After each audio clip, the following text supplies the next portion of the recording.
आज है day 214 of my 365 day challenge. Deep learning में ट्रांसफॉर्मर के अंदर इनकोडर पार्ट कंप्लीट करने के बाद में डिकोडर पार्ट बना है। इसके अंदर एक टर्म आती है मास्क अटेंशन।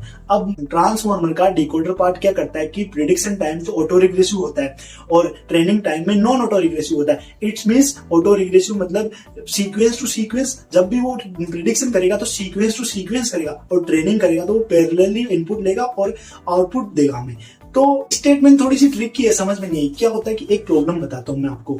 अब जब भी हम मॉडल में प्रेडिक्शन करते हैं तो सीक्वेंस डाटा प्रिंट करना हमारी मजबूरी है, लेकिन ट्रेनिंग टाइम में तो हम पैरेलल प्रोसेसिंग कर सकते हैं। अब डिकोडर में ट्रेनिंग के टाइम में हम वर्ड्स की एम्बेडिंग पहले ही दे देते हैं, बट लेकिन हमें वो एम्बेडिंग चाहिए नहीं है। अब आपको सेल्फ अटेंशन का आर्किटेक्चर दिख रहा होगा।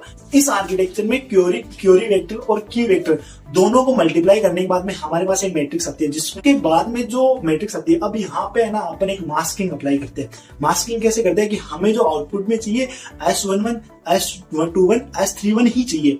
अब हमें यहाँ पे ऐड कर देते, बाकी के तो 0 लिख देते, और बाकी जो मैट्रिक्स है उसमें बच्चे में हमने -इनफाइनाइट वैल्यू लिख दी है। जैसे ऐड होगी, ऐड होने के बाद में सॉफ्ट मैक्स अप्लाई होगा।